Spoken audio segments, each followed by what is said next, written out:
Bismillahirrahmanirrahim. Assalamualaikum warahmatullahi wabarakatuh.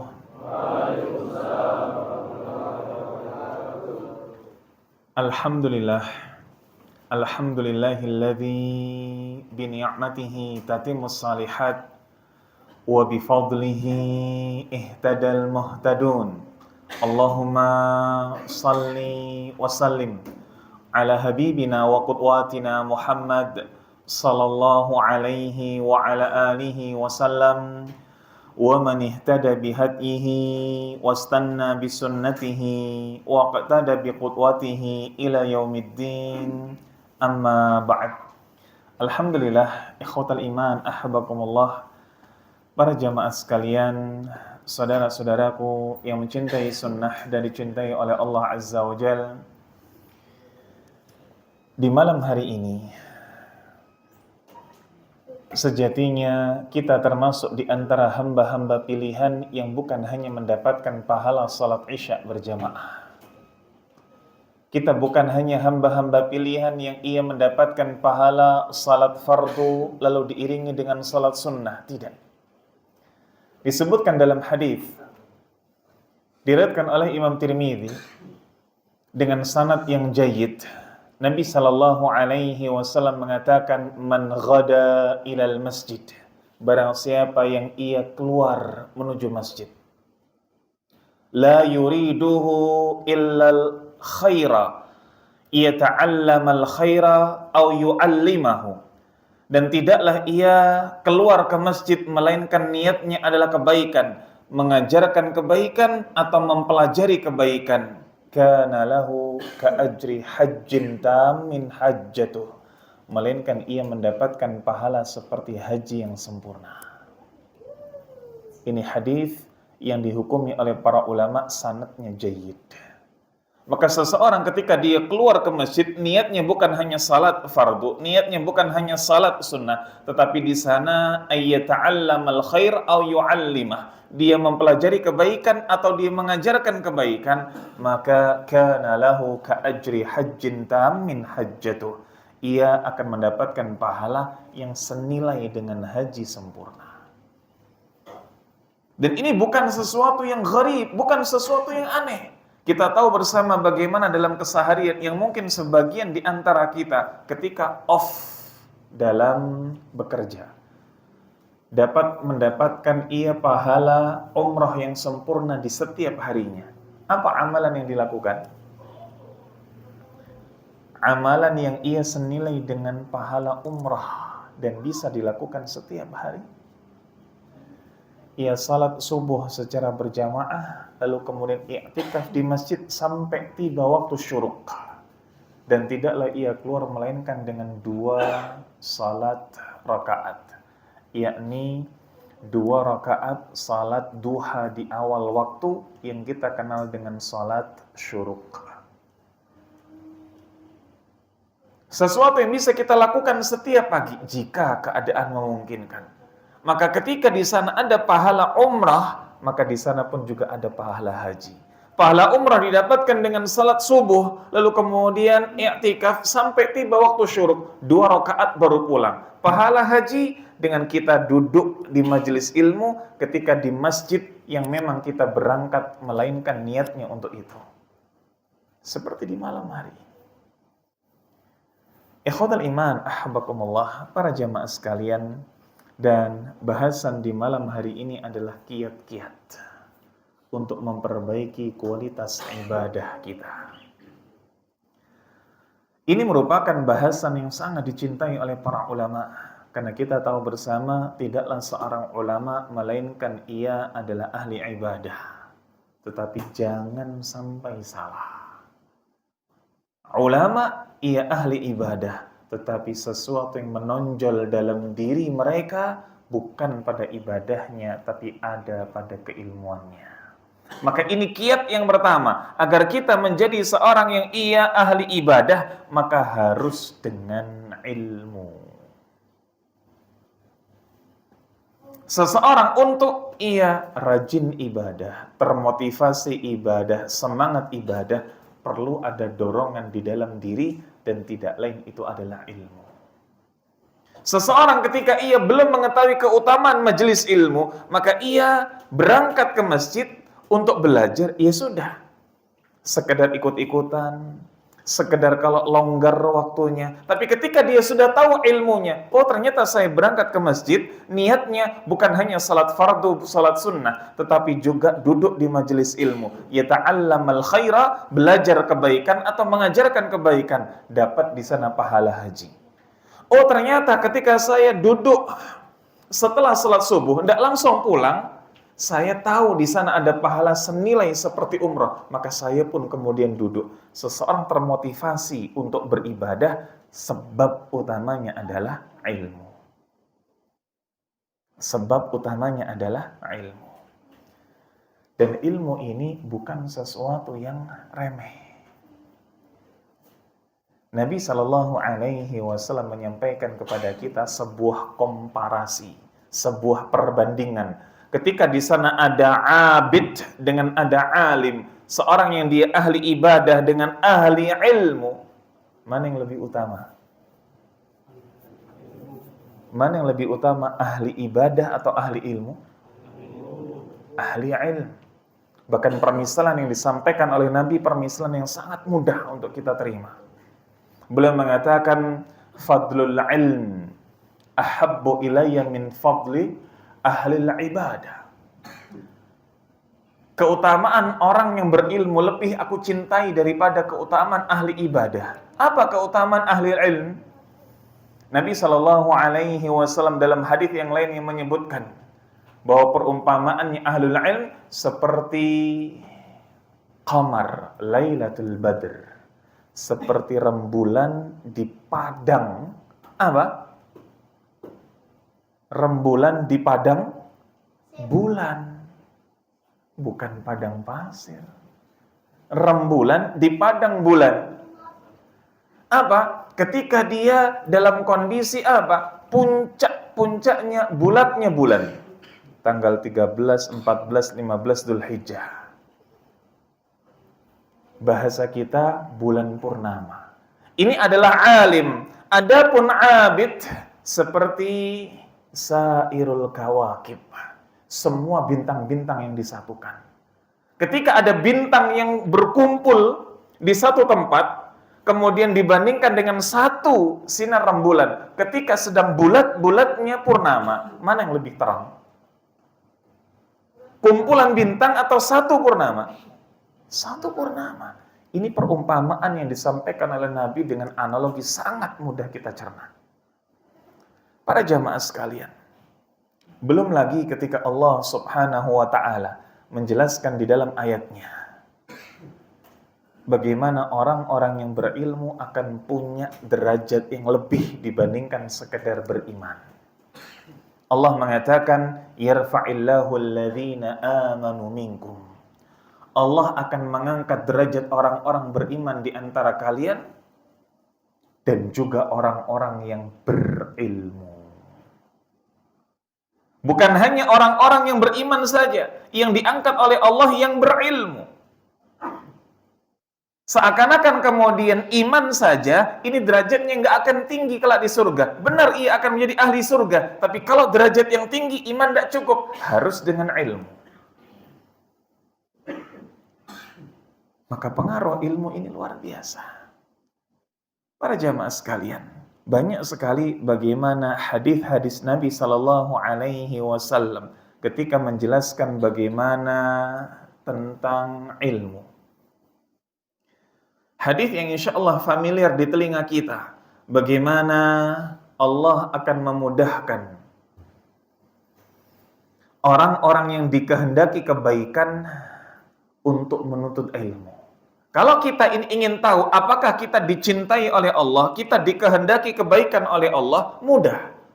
Nabi SAW mengatakan, man yuridillahu bihi khairan yufaqihu fid din. Barang siapa yang ia dikehendaki menjadi baik oleh Allah, bukan kemudian diangkat apa?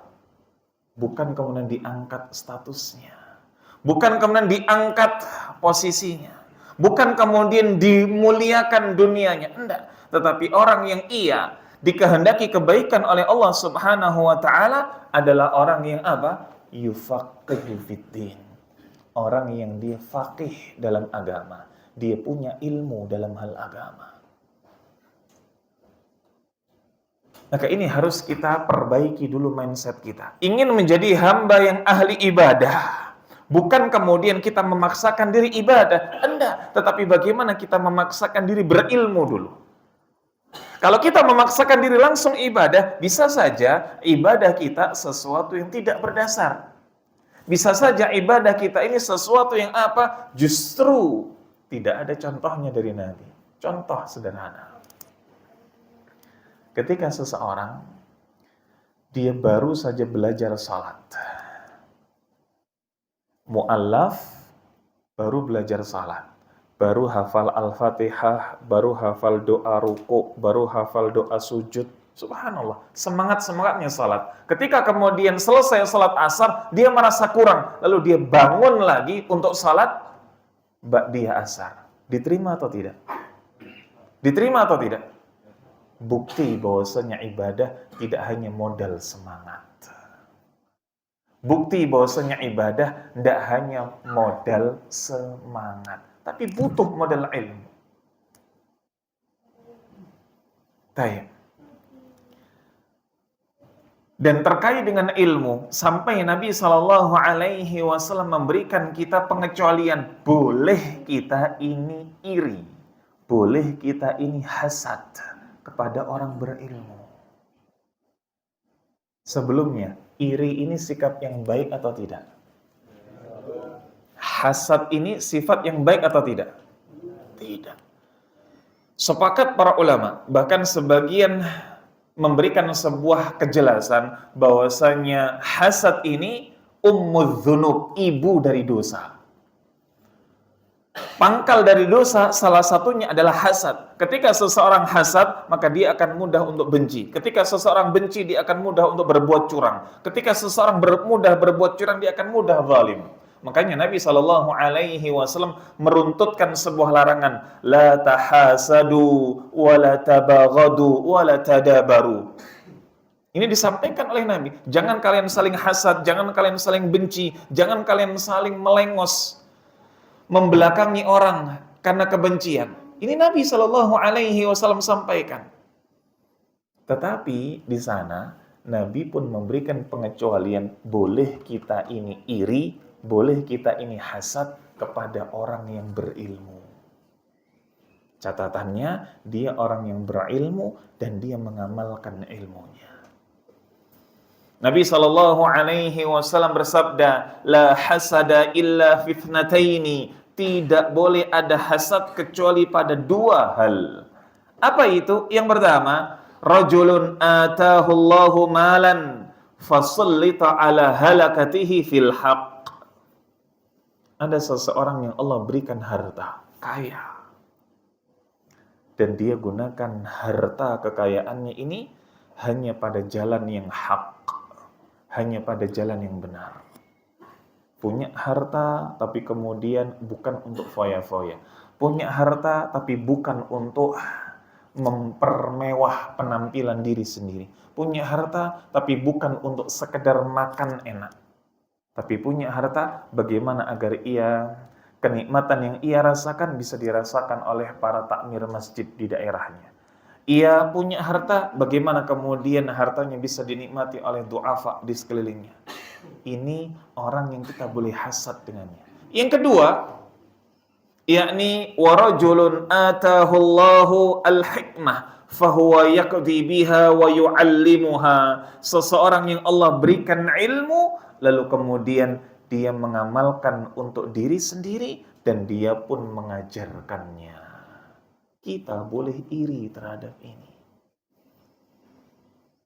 Tapi kalau sekedar iri terhadap orang yang punya jabatan, sekedar orang yang dia punya harta tapi foya-foya, sekedar orang yang dia punya ilmu tapi hanya sekedar gelar, tidak dengan pengamalan, tidak dengan adab, maka kita tidak boleh iri. Para jamaah sekalian, saudara-saudaraku yang mencintai sunnah dan dicintai oleh Allah Azza wa Jalla. Ada seorang sahabat namanya Abu Darda radhiyallahu an. Abu Darda ini orang yang dipesankan secara khusus oleh Nabi untuk tidak menjadi pejabat dan orang kaya. Abu Darda ini orang yang dipesankan khusus oleh Nabi tidak menjadi pejabat, tidak menjadi orang kaya. Kenapa? Nabi tahu kualitas Abu Darda ini orang yang lemah. Maka jadilah ia hanya sebagai seorang muallim, seorang guru, seorang pengajar. Dengan kehidupan yang sederhana. Suatu saat disebutkan bahwasanya Abu Darda ini sedang duduk di masjid salah satu kota di Damaskus. Fil masjid ad-Dimashq, di kota Damaskus. Dan di sana ada seorang laki-laki yang datang dan mengatakan kepada Abu Darda, "Ya Abu Darda, inni ji'tuka min Madinatir Rasul li hadithin balaghani." Wahai Abu Darda, aku datang dari kota Nabi. Aku datang dari Madinah hanya ingin berjumpa denganmu untuk mempelajari hadis Nabi sallallahu alaihi wasallam. Ajarkan kepadaku. Jarak antara Madinah dengan Dimashq kala itu perjalanan hampir kurang lebih setengah bulan. Perjalanannya hampir kurang lebih setengah bulan. Maka Abu Darda kemudian mengatakan, yaqul man salaka tariqan yatlubu fihi ilman sallakallahu bihi tariqan min turuqil jannah. Barang siapa yang dia menuntut ilmu, maka Allah akan arahkan ia menuju jalan-jalan surga. Barang siapa yang dia dengan effortnya, dengan susahnya, dengan payahnya menuntut ilmu, maka Allah akan arahkan ia menuju jalan surga. Makanya orang yang kemudian disibukkan diri dengan ilmu, pasti akan dimudahkan ibadahnya. Dilanjutkan, wa innal malaikah latada'u ajnihataha ridhan li talabil ilm. Subhanallah. Abu Darda mengatakan sejatinya malaikat meletakkan sayapnya sebagai bentuk keridhaan kepada para penuntut ilmu. Berapa panjangnya sayap malaikat, Pak? Ada yang pernah nemuin malaikat? Ada yang pernah ketemu malaikat? Nah, berharap ketemu malaikat napa mboten, Pak? Nah, malaikat rahmat saja, kalau malaikat maut jangan begitu. Sayap malaikat ini disebutkan dalam riwayat terbentang dari timur sampai barat dan tidak bisa dilihat oleh mata telanjang. Sebagaimana kita melihat ke arah timur, disitulah sayap malaikat. Sebagaimana kita melihat ke arah barat, itulah sayap malaikat. Ini disebutkan dalam riwayat. Maka malaikat, innal malaikah latada'u ajnihataha ridhan li talabil ilm. Malaikat ini meneletakkan sayapnya, naruh sayapnya sebagai bentuk keridhaan terhadap penuntut ilmu. Wa innal alim la yastaghfiru lahu man fis samawati wa man fil ard wal hitanu fi jawfil ma. Dan orang yang berilmu atau menuntut ilmu akan dimintai ampun oleh semua penduduk langit, semua penduduk bumi, bahkan ikan di lautan. Ini loh mengapa orang yang alim itu lebih mulia dan dicintai oleh Nabi dibandingkan sekedar berilmu.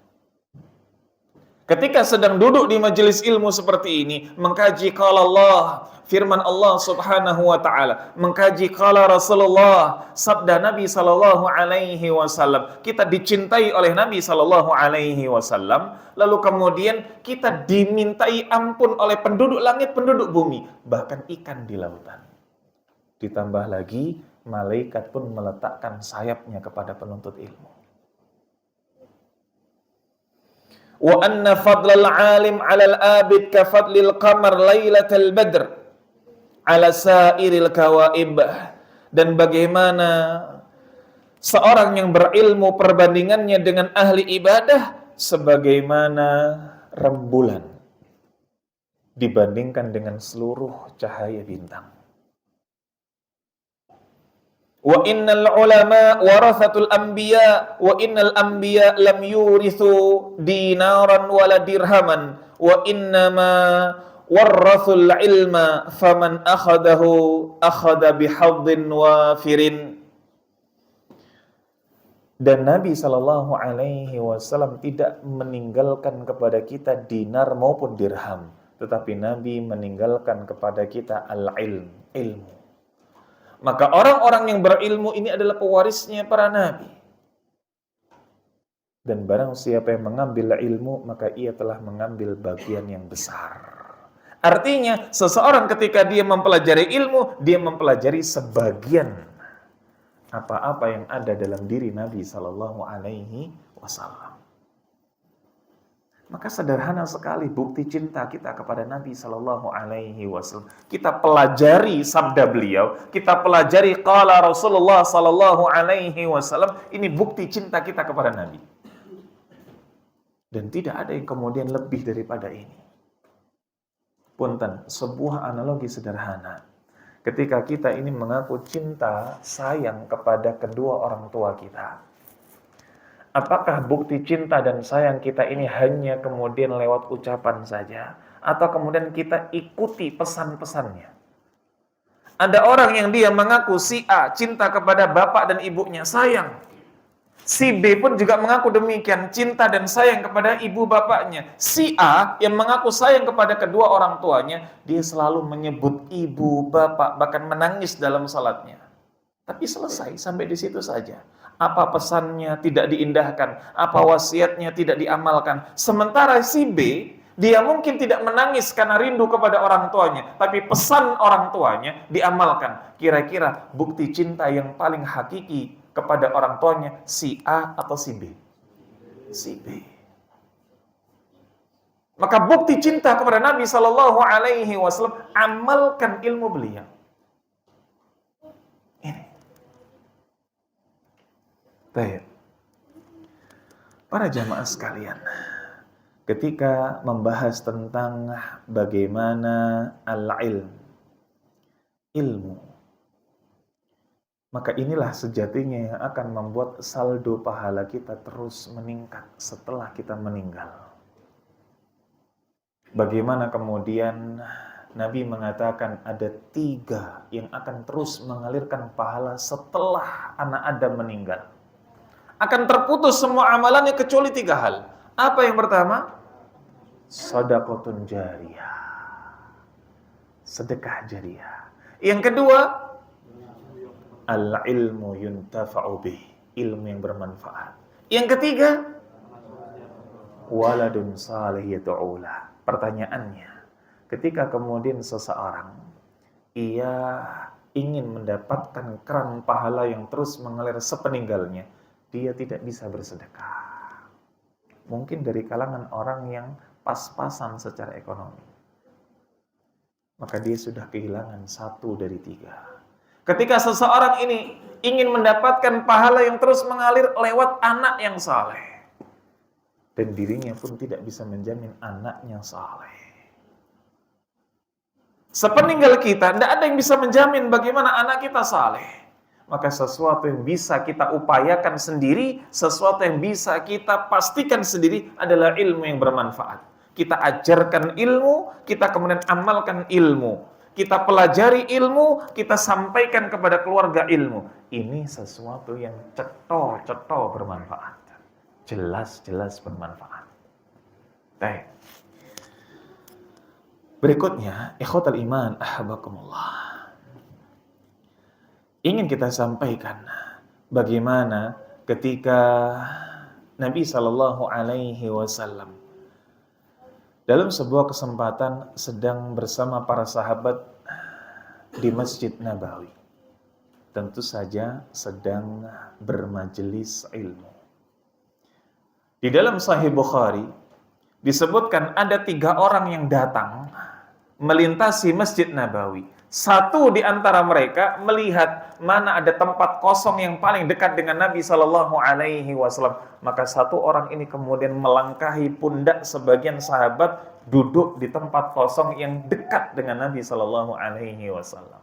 Satu orang.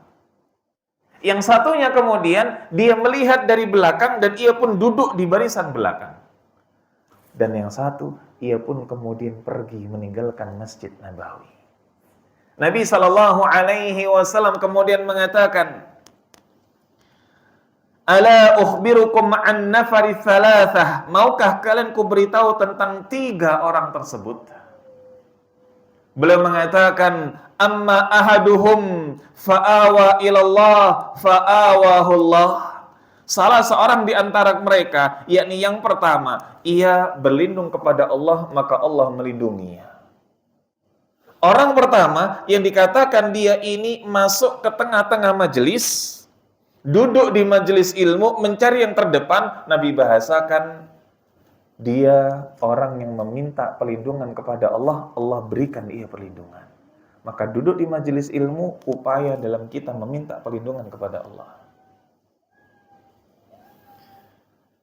Adapun yang kedua, wa ammal akhar fastahyallahu minhu. Adapun yang kedua, ia adalah orang yang pemalu dan Allah pun kemudian malu kepadanya. Siapa orang yang pemalu ini? Yang ia ketika belajar menuntut ilmu mungkin tidak terang-terangan, tapi ia kemudian sembunyi-sembunyi, ia duduk di belakang.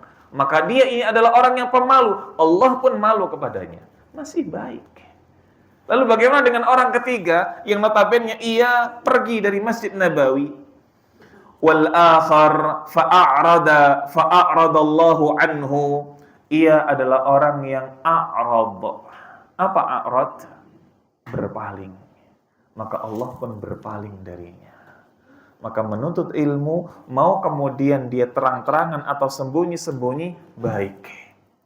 Memang, kalau kemudian dikomparasikan jelas yang terang-terangan dalam menuntut ilmu, yang ia semangat sampai kemudian duduk paling depan, jelas ini adalah orang yang baik dan dianggap oleh Nabi sebagai orang yang meminta perlindungan. Ini kiat yang pertama. Kalau ingin kita ini menjadi ahli ibadah, jadilah dahulu ahli ilmu. Jadilah dahulu ahli ilmu. Nah, para jamaah sekalian, kita sempat punya pikiran, seandainya teman-teman sekalian di Pama Asmi ini, lalu kemudian punya program 1 pekan menghafalkan 1 hadis. 1 pekan menghafalkan 1 hadis. Berapa sebelum kita mendapatkan jatah cuti? Ada yang 56 hari, ada yang 70 hari, betul? Anggap kemudian yang 56 hari. Berapa jumlah hadis Arba'in An-Nawawi? Berapa jumlah hadis Arba'in An-Nawawi? 42. Maka 42 pekan untuk menghafalkan hadis Arba'in. Dia hafal dan ia menjadikan masjid ini sebagai saksi ketika dia menghafal hadis Arba'in, ketika pulang dia ajarkan kepada anaknya. Bisa atau tidak? Bisa. Sangat-sangat bisa. 1 pekan 1 hadis. Kalau kemudian kita di pondok pesantren, bagaimana 1 hari ini minimal 1 kaca di dalam Al-Quran. 1 halaman, ini 1 kaca, 1 muka. Hadis Nabi Shallallahu Alaihi Wasallam yang pendek, ini sesuatu yang kalau dibandingkan dengan 1 lembar, 1 kaca di dalam Al-Quran, ini tidak ada apa-apanya. Apalagi ini 1 pekan. Maka ini bisa menjadi sebuah masukan untuk DKM. Bagi orang-orang terpilih yang kemudian dengan pendaftaran nanti bisa setor kepada DKM. Siapa yang mau membuka pendaftaran, maka satu orang, satu pekan, satu hadis. Masya Allah. Nanti ketika sudah genap 42 pekan, 42 hadis, maka nanti dapat hadiah umrah. Umrah gratis. Purun apa mboten? Ketemuannya di Mekah tadi. Nah, ketemuannya di Mekah. Kenapa? Karena sing larang tikete. Nah, sing larang dari umrah niki napa? Tikete. Nah, enggak apa-apa ketemuan di Mekah. Baik. Ini kiat yang pertama. Kiat yang kedua. Agar kita bisa lebih semangat dalam beribadah, maka kiat berikutnya adalah menjadi hamba yang tawadhu. Menjadi hamba yang tawadhu, rendah hati. Apa lawan dari tawadhu? Kibr, sombong. Dan kibr ini tidaklah kemudian ujuk-ujuk ada dalam diri seorang hamba. Kibr ini didahului dengan ujub. Ujub. Apa bedanya al-ujbu wal kibru? Apa bedanya ujub dengan kibr? Kalau ujub ini rafa'a nafsahu fauqa qadri, mengangkat dirinya lebih dari kadarnya, menganggap dirinya ini hebat. Ini namanya ujub. Adapun kibr apa? Kibr ini meremehkan orang lain. Biasanya kibr, sombong, ini dimulai dari ujub dulu. Dia tinggikan dulu dirinya, dia anggap dirinya ini lebih hebat daripada orang lain, baru kemudian dia rendahkan orang lain. Maka kiat yang kedua adalah tawadhu. Berarti berusaha menghindarkan diri dari kibr, berarti menghindarkan diri dari ujub. Baik. Ikhwatal iman, ahabakumullah. Nabi SAW mengatakan, Innallaha jamil, yuhibbul jamal, wal kibr batarul haq, wa ghamtun nas. Allah ini zat yang maha indah dan menyukai keindahan. Ketahuilah bahwasanya sombong itu bukan kemudian sekedar kita pakai pakaian bagus, bukan kemudian kita ini pakai gadget yang mahal, bukan kemudian kita ini pakai kendaraan yang mewah.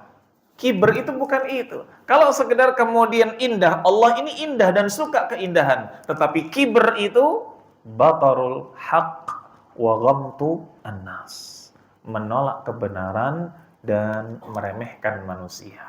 Kenapa? Kok tawadhu ini menjadi sesuatu yang termasuk kiat-kiat ibadah? Karena seseorang ketika dia tawadhu, maka dia akan terus belajar. Dia tidak akan sampai pada tahap saya sudah berilmu, tapi saya masih penuntut ilmu.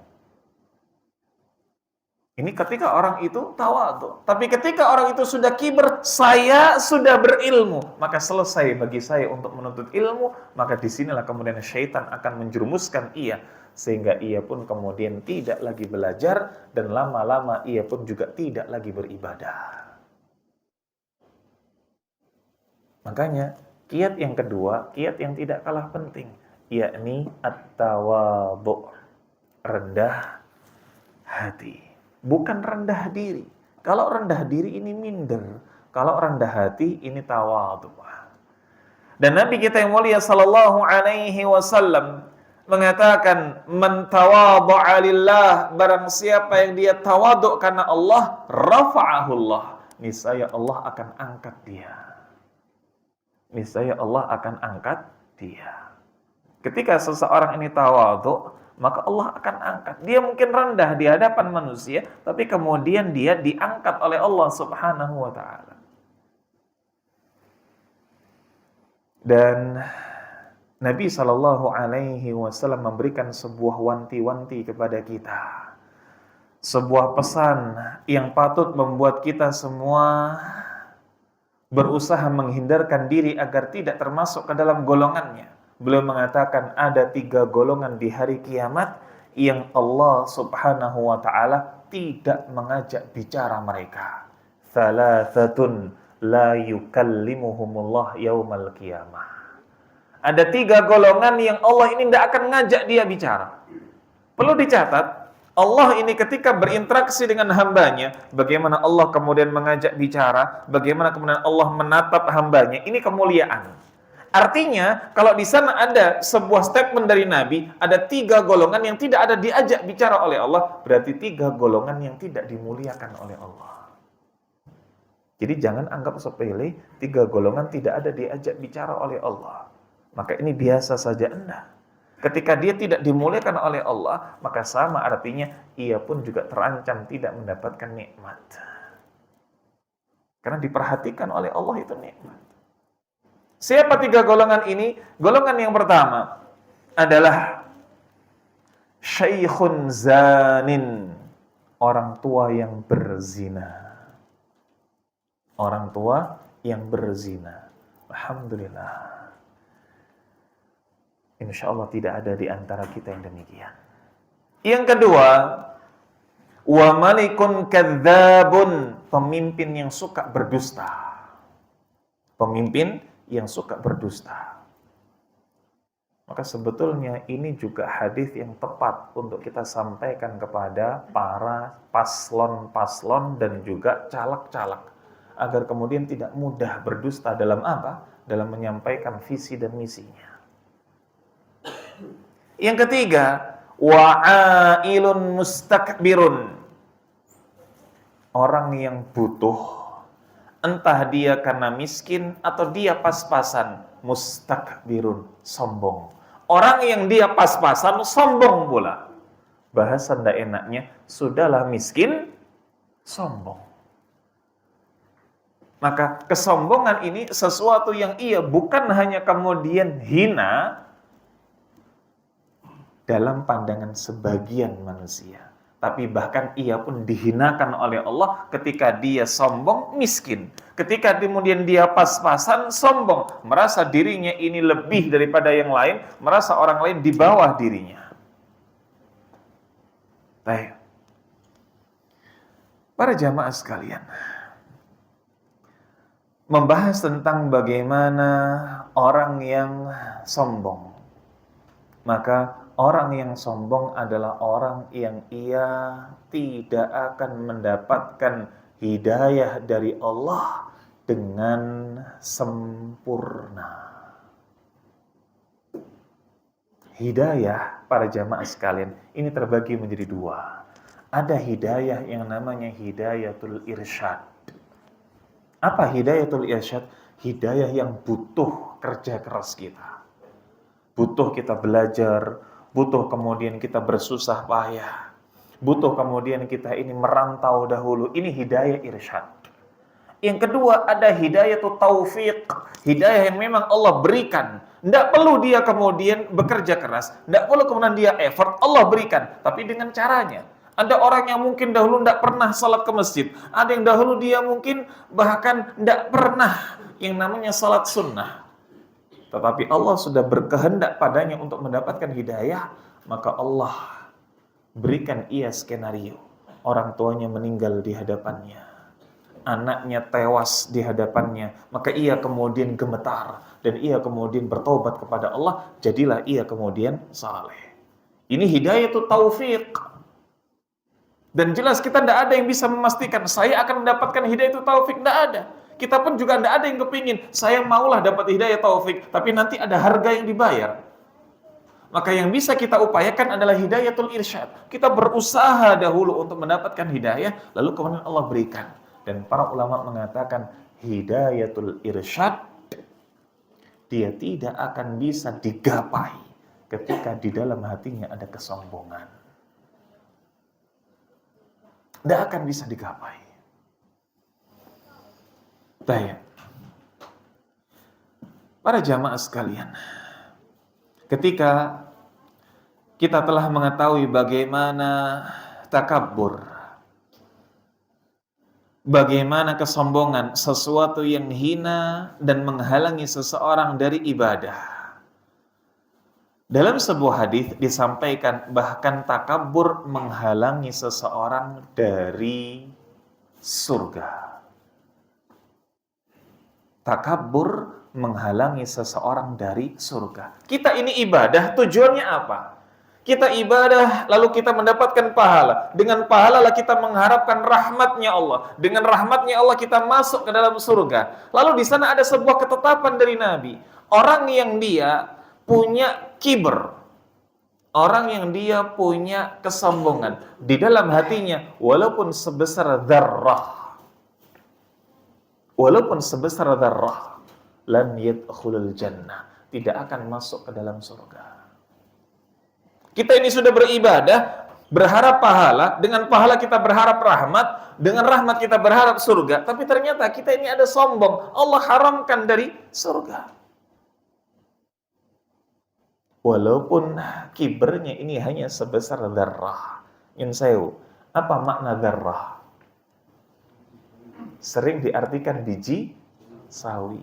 Nah, kalau diartikan biji sawi, kita khawatir apa? Ini diskriminasi terhadap penjual mie ayam. Nah, dzarrah ini Syekh Abdullah Al-Bassam hafizahullah rahimahullah, penulis dari Tawdihul Ahkam, menjelaskan bahwasanya salah satu bentuk dzarrah, Yunsayu, ketika kita ada di sebuah ruangan di siang hari, kita buka sedikit gorden, kita buka sedikit jendela, maka dari terik matahari yang masuk, kadang kita melihat ada butir-butir debu yang berterbangan. Ngertos, Pak? Ada debu-debu yang berterbangan ketika di sana ada terik matahari masuk. Maka itulah dzarrah. Bayangkan bagaimana kata Nabi sallallahu alaihi wasallam, la yadkhulul jannah man kana fi qalbihi mithqala dzarratin min kibrin, kata Nabi. Tidak akan masuk surga barang siapa yang di hatinya ada dzarrah kesombongan. Ada kesombongan sebesar dzarrah, la yadkhulul jannah, kata Nabi. Maka jelas, bagaimana seseorang yang dia ingin jadi ahli ibadah, tidak boleh ada kiber, tidak boleh ada sombong, harus tawadhu. Dan sebuah hadis yang dijadikan kaidah oleh para ulama, kalau urusan ibadah, itu kita tidak bisa kok ngelihat ke bawah, ngelihatnya ke atas. Urusan dunia kita ngelihat ke bawah. Saya kok pengen ya HP bagus. Pengen HP bagus. Jangan ngelihat kawannya yang punya iPhone. Apalagi iPhone 14, 15. Kalau ingin dunia, ngelihat yang di bawah. Saya kok pengen HP ya. Beli nggak ya? Beli nggak ya? Ternyata di kawannya ada yang pakai HP, masih HP jadul. Nah, HP Nokia berapa itu? Yang abot itu kalau buat ngelempar ngelempar anjing, mungkin semaput anjingnya itu. Nah, yang antep, yang ketika dilempar tahan banting, ada kawan yang masih pakai itu. Maka ini urusan dunia, kita ngelihatnya ke bawah. Tapi kalau urusan ibadah, kita ngelihatnya ke atas. Alhamdulillah, saya hari ini sudah salat subuh lalu iktikaf di masjid sampai syuruk. Alhamdulillah, saya hari ini tadi sudah neraktir kawan makan durian. Masya Allah, kita sudah mulai merasa kayaknya saya ini hamba orang yang saleh. Tapi dia lihat kawannya, ada kawan yang dia sudah baca Al-Quran setengah juz hari ini, dia bahkan satu lembar pun belum. Maka dia ngelihatnya ke atas. Saya alhamdulillah kemarin saya sudah ngasih orang tua 1 juta. Wah, saya ini hamba yang berbakti kepada orang tua. Dia lihat kawannya. Dia kawannya ini ada yang ngasih orang tua ini 1 juta plus 1 gram antam. Ternyata saya belum ada apa-apanya. Kalau dalam urusan ibadah, kita ngelihatnya ke atas supaya tidak sombong. Baik, maka ini kiat yang kedua. Kiat yang ketiga agar kita menjadi ahli ibadah adalah as-sabr. Sabar. Kenapa kok sabar? Karena memang untuk kita bisa mengerjakan ibadah butuh sabar. Sabar, para ulama membagi menjadi 3. Apa sabar itu? Yang pertama, as-sabru ala ta'ah. Sabar di atas ketaatan. Yang kedua, as-sabru 'anil ma'asi. Sabar meninggalkan maksiat. Yang ketiga, as-sabru bil masa'ib. Sabar terhadap musibah-musibah. Ini 3 jenis kesabaran. Dan dari 3 jenis kesabaran ini, sesuatu yang paling berat sabarnya, ini adalah sabar meninggalkan maksiat, baru kemudian sabar dalam apa? Ketaatan, dan yang terakhir sabar ketika musibah. Sehingga nyun sewu, orang yang ketika dia ditimpa musibah, kok kemudian tidak mengeluh, ditimpa musibah tidak ngerundel, ditimpa musibah dia tidak berandai-andai, ini sejatinya dia bisa sabar, tapi masih level rendah. Ketika membahas tentang ayat dalam surat Yusuf, bagaimana Yusuf alaihissalam hampir saja tergoda oleh Zalikha. Allah subhanahu wa ta'ala mengatakan, وَقَدْ هَمَّتْ بِهِ وَهَمَّ بِهَا. Dan Zalikha ini hampir tergoda dengan Yusuf. Yusuf pun demikian.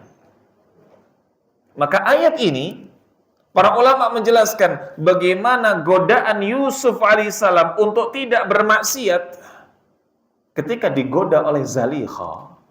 Zalikha ini tulisannya za, lam, ya, kha, alif maksurah. Zalikha. Kalau di bahasa Indonesia jadi Siti Zulaiha. Para ulama mengatakan bagaimana Yusuf alaihissalam bisa sabar untuk tidak tergoda kepada Zalikha. Ini sabar yang lebih aula, lebih utama dibandingkan dengan sabarnya Yusuf alaihissalam ketika dibuang oleh saudaranya. Yusuf alaihissalam dibuang oleh saudaranya, ini musibah. Maka sabar untuk tidak bermaksiat lebih tinggi dibandingkan sabar ketika musibah. Maka ada di antara kita yang bisa sabar. Ketika apa? Ketika terkena musibah. Dikabari sama orang rumah.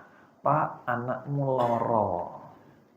Pak, anaknya sakit. Dia menter saja. Lempeng saja. Oh iya, ndang berobat. Pekan depannya ditelepon. Pak, ibu gerah, ibu sakit. Oh iya, dijak nang rumah sakit. Sabar begitu. Sampai kemudian ditelepon sama Pak RT. Pak, bojomu sedo, istrimu meninggal. Lalu kemudian dia sampaikan, ya wis dikuburno. Nah, ini kira-kira orang yang dia sabar atau cuek, Pak? Cuek. Nah, alhamdulillah. Baik. Maka semisal ada orang yang sabar demikian, terhadap musibah dia sabar. Ini sesuatu yang tidak lebih istimewa dibandingkan orang yang dia sabar ketika tidak bermaksiat. Jauh lebih mulia. Maka ketika kemudian ketika ingin menjadi hamba Allah yang ahli ibadah, kita perlu memiliki 2 sabar yang pertama. Sabar dalam ketaatan yang ini melahirkan istiqomah, dan sabar untuk tidak bermaksiat yang membuat kita futur down keimanannya. Ini. Adapun sabar terkait dengan musibah, ini sabar yang memang perlu, tapi ini bukan sabar ketika kita ini butuh untuk mengupgrade ibadah kita. Kalau ingin ibadah kita ini terupgrade, maka tidak lain tidak bukan bagaimana kita sabar di dalam ketaatan. Allah subhanahu wa ta'ala mengatakan di dalam surat Al-Baqarah, wasta'inu bis sabri was salah. Mintalah pertolongan kepada Allah dengan sabar dan salat. Kenapa kok kemudian didahulukan sabar? Kenapa Allah tidak mengatakan wasta'inu bis salati was sabri? Kenapa? Karena untuk salat seseorang butuh sabar. Sabar dalam ketaatan ini mulia. Maka minta kepada Allah Subhanahu wa taala dianugerahi kesabaran dalam beribadah. Begitu pula sabar untuk tidak bermaksiat. Ketika kita digoda oleh syaitan, dikipasi oleh syaitan untuk kemudian bermaksiat bersama dengan kawan kita, maka ini sesuatu yang kita harus punya bentengnya. Gimana bentengnya? Mengambil kawan dekat orang yang saleh. Kalau kita ini punya kawan yang senantiasa ngajak untuk maksiat, ngipasi untuk berbuat dosa, maka kita perlu mengimbangi dengan perlu kawan baik, kawan dekat yang saleh, supaya bisa ngimbangi kita. Nah, kadang kita ini tidak bersabar dengan orang saleh, tidak memberikan uzur kepada orang saleh. Ini menjadi masalah tersendiri. Nah, ikhwatal iman, ahbakumullah, para jamaah sekalian, saudara-saudaraku yang mencintai sunnah dan dicintai oleh Allah Azza wa Jalla. Inilah 3 dari kiat untuk memperbaiki kualitas ibadah. Yang pertama ilmu, yang kedua tawadhu', yang ketiga sabar. Nah, ilmu di sini tentu saja kita harus semangat dalam menuntut ilmu. Jangan kemudian terkecoh, ingin menjadi ahli ibadah, modal yang pertama semangat. Enggak, semangat ini nomor sekian. Yang utama adalah ilmu. Dengan ilmu kita akan termotivasi sendiri untuk menjadi ahli ibadah. Otomatis. Yang kedua, tawadhu'. Kenapa kok tawadhu'? Karena seseorang kalau sudah sombong, dia tidak akan belajar. Seseorang ketika dia sombong, dia akan meremehkan orang lain. Akhirnya dia pun terhalang dari kebaikan dan lama-lama ia pun akan aras-arasan ibadah. Males-malesan ibadah, menganggap dirinya sudah baik. Awalnya mungkin dia menganggap saya ini orang yang sholat 5 waktu. Dia orang yang sholatnya mungkin sering bolong-bolong. Sombong. Mungkin status salatnya baik, tapi karena kesombongan yang membawa kepada petaka berikutnya. Maka ketika dia bolong salatnya, maka dia katakan, saya mending salatnya masih 4 waktu. Dia mungkin 3 waktu. Terus demikian, sampai kemudian ketika dia semakin lelet dalam beribadah, semakin aras-arasan, dia mengatakan, saya salat masih 3 waktu. Subuh, maghrib, isya. Dia salatnya sepekan sekali. Terus demikian sampai dia tertipu oleh syaitan, dia mengatakan saya walaupun tidak sholat tapi saya Islam sejak lahir. Dia mu'alaf. Lama-lama begitu. Ini kalau orang kibar, kalau orang sombong. Dan yang terakhir yang kita sampaikan, sabar. Sabar untuk dalam ketaatan, sabar untuk meninggalkan maksiat. Ini 3 kiat untuk kita semakin semangat dalam beribadah. Ilmu, tawadhu, sabar. Wallahu a'lam bishawab. Ini mungkin para jamaah yang bisa kita sampaikan. Atas banyak sekali kurangnya, banyak sekali lalainya, dan sedikit lebihnya saya mohon maaf. Dan saya diberikan amanah oleh panitia untuk kemudian membagikan 3 hadiah bagi yang bisa menjawab pertanyaan. Bukan bagi yang bertanya, yang bisa menjawab pertanyaan. Nah, apa hadiahnya ini, Pak? Hadiahnya antam. Nah, sepersekiannya antam. Nah, pertanyaan pertama. Telah kita sampaikan tadi terkait dengan kiat untuk menjadikan diri kita ahli ibadah, yakni dengan ilmu. apa perumpamaan dari Nabi terkait dengan ahli ilmu dan ahli ibadah? Sinten, Pak? Perumpamaan dari Nabi tentang ahli ilmu dan ahli ibadah. Ahli ilmu dan ahli ibadah ini apa analogi yang disampaikan oleh Nabi? Nah, monggo. Perumpamaan yang sampai tadi kan kalau yang ahli ilmu itu bagaikan rembulan, kalau ahli ibadah itu bagaikan bintang-bintang. Nah, Masya Allah, ini bukan perumpamaan yang kita sampaikan, ini perumpamaan yang Nabi SAW sampaikan. Nah, Masya Allah, saya tadi sempat khawatir diberikan perumpamaan apa? Perumpamaan yang terkait dengan lapangan. Oh, kalau apa? Kalau ahli ilmu itu seperti orang yang mengendarai PC 2000. Ahli ibadah orang yang mengendarai DT. Wah, bukan. Nah, baik, betul Mas. Masya Allah, jazakallah khairan.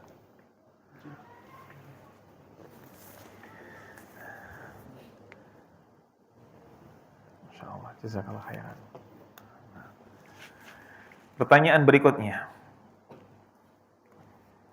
terkait dengan kiat untuk semangat dalam beribadah lainnya. Disebutkan di sana ada tawadhu. Lawannya tawadhu ini adalah kibar, sombong. Dan sombong ini sesuatu yang tidak akan bisa kecuali dia telah melakukan tahapan dulu, yakni ujub. Nah, bedanya ujub dengan sombong nopo? Nah, monggo. Kalau yang ujub itu merasa dirinya paling benar, paling benar. Kalau kibar itu ya kayak punya mobil mewah atau baju baru, Kurang pas. Ini ditugel 2 bisa enggak nih, Pak? Masya Allah. Baik. Siapa? Nah, fadhal. Ujub adalah merasa dirinya itu melebihi dari orang lain, dan kalau kibur itu merendahkan orang lain. Nah, kalau ujub ini rafa'a nafsahu fawqa qadri, mengangkat dirinya di luar standar dirinya. Dirinya ini ya nilainya A, tapi dirinya menganggap saya ini A+. Ini namanya ujub. Kiber, dia merendahkan orang lain B dianggap oleh dirinya C. Ini kiber. Maka ujub ini mengangkat dirinya terlampau berlebihan, kiber merendahkan orang lain terlampau berlebihan. Masya Allah. Barakallahu fiikum. Nah, ini semoga ketika yang menjawab adalah apa? DKM ini bukan ordal ya. Nah, semoga bukan termasuk fenomena ordal adalah fenomena yang menyebalkan. Semoga bukan itu. Baik. Berikutnya. Yang terakhir. Ketika disebutkan bahwa salah satu kiat untuk semakin semangat beribadah adalah sabar. Dan kita sampaikan sabar itu terbagi menjadi 3. Apa saja macam sabar itu, Pak? Nah, Masya Allah. Yang pertama, dalam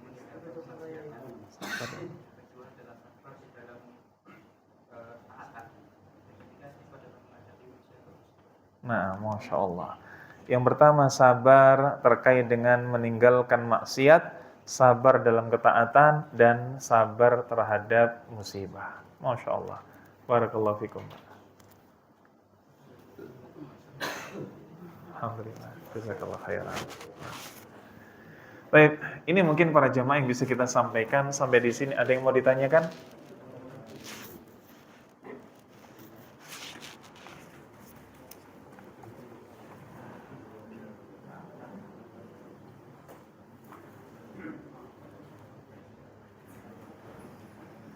Baik. Ada pertanyaan. Rekan saya kerja malam. Berarti shift 2. pulang kerja pada hari Jumat, pagi jam 8 tidur, bangun-bangun sudah jam 16.30. Masya Allah. Nah, ini tidurnya minum CTM dulu mungkin. Padahal sudah pasang alarm. Bagaimana dengan salat Jumat dan asarnya yang ketinggalan?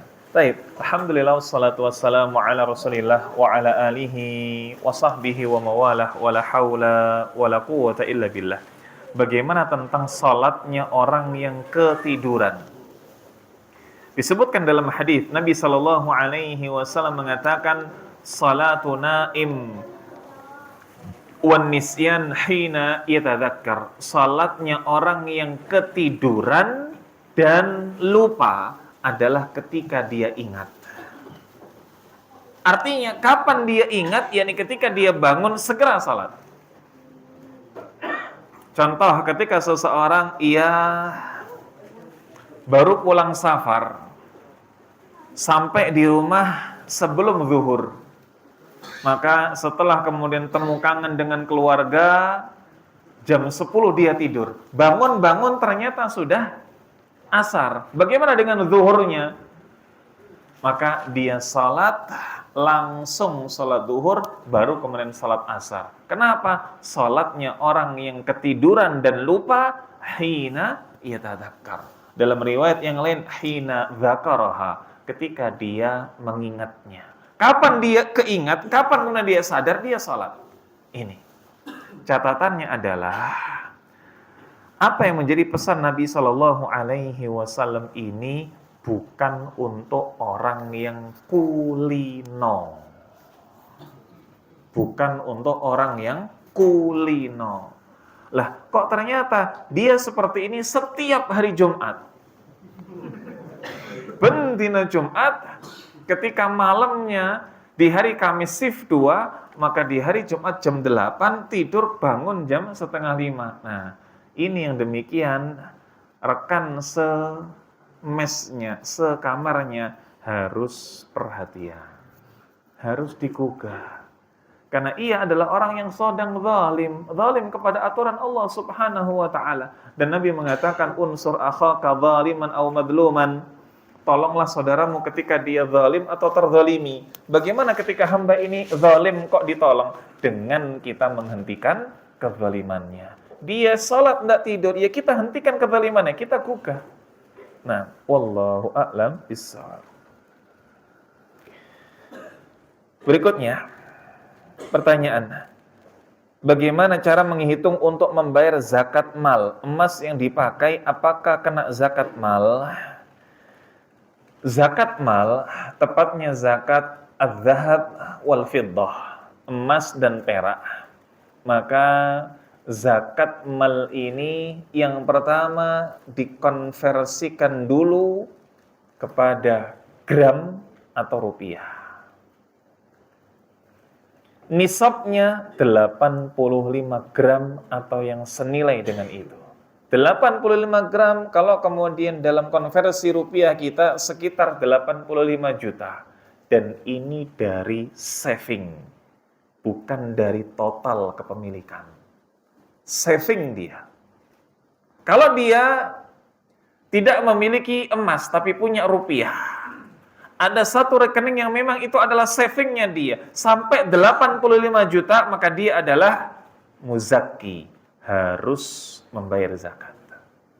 Terlebih ketika kemudian sudah masuk haul.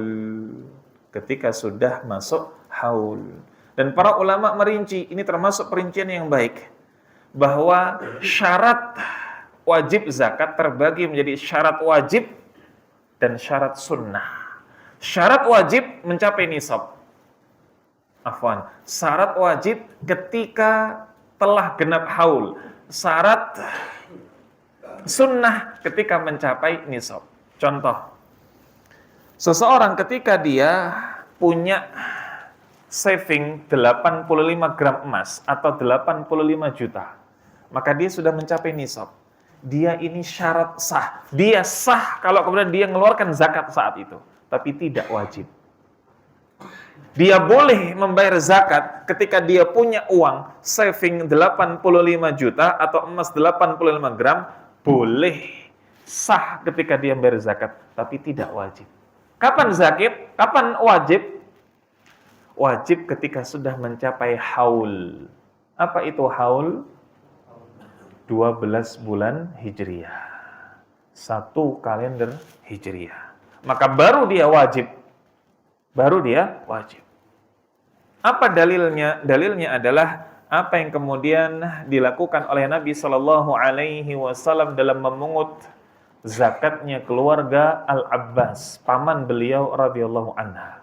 Disebutkan dalam riwayat beliau mengambil zakat keluarga Al-Abbas ini 2 tahun beruntun. Langsung diambil oleh Nabi 2 tahun zakatnya. Maka ini dalil bahwasanya zakat ini seandainya berdasarkan nisab saja boleh. Seandainya berdasarkan nisab saja boleh. Nah, ini yang perlu ditekankan lagi adalah saving. Bukan daily, bukan yang keseharian. Artinya kalau ada emas yang dipakai oleh istrinya, maka ini tidak termasuk dalam hitungan zakat yang ia bayar. Dia punya misalkan emas, dia menyimpannya di brankas adalah antam atau apapun itu logam mulia, sampai terkumpul 85 gram. Lalu ternyata di sana bukan total dari semua emas yang dimiliki. Istrinya ternyata punya cincin.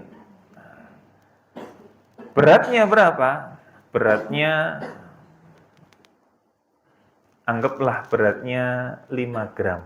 Ada 2 cincin misalkan. Karena ia memakai cincin hanya 1 saja. Tidak seperti kemudian tesi misalkan. Cincinnya sak driji misalkan. Maka dia punya cincin 2,5 gram, 2. Ini yang dipakai. Maka ini tidak masuk dalam hitungan. Artinya, ya dia mengeluarkan zakat 85 gram emas, bukan 90. 85 plus 5 gram yang dia pakai. Ini. Sama sebagaimana ketika seseorang ini bukan menyimpan uang, tetapi bukan menyimpan emas, tetapi uang. Dia punya harta di rekening misalkan 100 juta. Dia punya harta di rekening lain katakanlah 10 juta. Ini adalah rekening untuk bulanannya. Yang 100 juta untuk rekening savingnya, tabungannya. Dia juga punya rumah yang ditinggali senilai katakanlah 500 juta. Ia pun juga punya kos-kosan misalkan senilai 1 miliar. Maka berapa yang kemudian terhitung sebagai zakatnya? 100 juta ditambah dengan 1 miliar. 100 juta savingnya ditambah dengan kemudian hartanya yang berupa kos-kosan 1 miliar. Ini. Kenapa rumahnya tidak? Karena rumahnya dia tempati. Kenapa kok kemudian yang 10 juta tidak? Karena ini adalah daily-nya dia, kebutuhan hariannya dia. Ini. Wallahu a'lam bishawab. Berikutnya.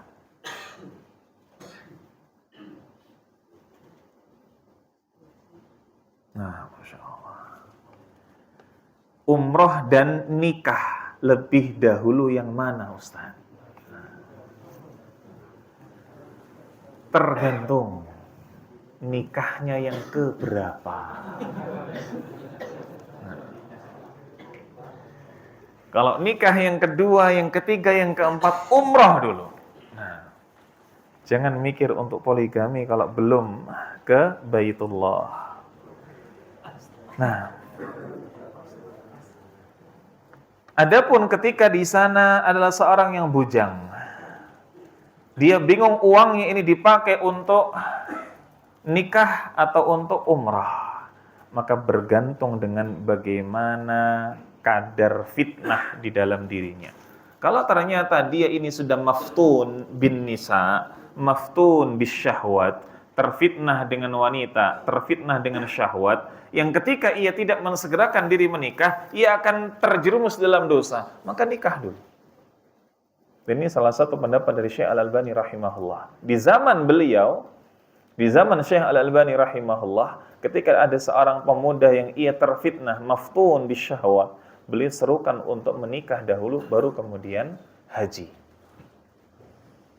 Tapi kalau ternyata dirinya tidak terfitnah dengan syahwat, ketemu dengan perempuan tidak semeriwing misalkan, lempeng saja, karena memang dia belum terfitnah, ya sudah, uang yang ada, dia kemudian umrah dulu. Ketika umrah, dia minta sama Allah untuk apa? Dipilihkan jodoh yang terbaik. Maka bisa jadi ketika kemudian dia pulang, justru ditawari untuk nikah tanpa biaya. Masya Allah. Nah, dapat umrah, dapat nikah hanya dengan tabungan yang dia miliki. Nah, berikutnya disebutkan di sini, saya pernah mendengar bahwa sahabat Umar bin Khattab pernah menyampaikan ilmu itu ada 3 tahapan. Yang pertama sombong, yang kedua tawadhu, yang ketiga tidak ada apa-apanya. Apakah itu mutlak semua penuntut ilmu akan mengalaminya? Adapun kemudian sombong, tahapan yang pertama, ini memang mayoritas terjadi. Inilah yang sering kita bahasakan dengan orang itu puber ilmu. Orang itu puber ilmu. Ketika baru saja dia mengkaji tentang ilmu, baru saja dia ngatamkan Arba'in An-Nawawi, 42 pekan dia hafal 42 hadis. Ketika kemudian dia hafal 42 hadis, maka ia pun kemudian puber ilmu. Dia hanya menghafal, tidak kemudian mempelajarinya. Ketika kemudian dia sampai pada sebuah hadis, dia sampai kepada sebuah hadis, dan dia tidak memiliki landasan ilmu yang mumpuni dalam hadis tersebut, maka dia akan serampangan dalam memaknai hadis tersebut. Ini puber ilmu. Dirinya sudah hafal hadis, tapi dia belum belajar syarahnya. Ibaratkan dia hafal Al-Quran, tidak paham tentang tafsirnya. Maka dia hafal 42 hadis arba'in, tapi dia belum belajar syarah para ulamanya. Belum belajar syarah arba'in, syarahnya Syekh Utsaimin. Belum belajar kemudian syarahnya dari para ulama yang lain. Maka dia kemudian menafsirkan, mensyarah, menjelaskan hadis tersebut dengan hawa nafsunya. Ini sombong namanya. Nah, biasanya demikian ini muncul ketika seseorang seseorang dia mengalami puber ilmu, baru belajar tentang fikih salat. Yang dia pelajari tentang fikih salat misalkan adalah madhab Hambali. Ketika salat takbiratul ihram Allahu Akbar, sendakapnya di dada.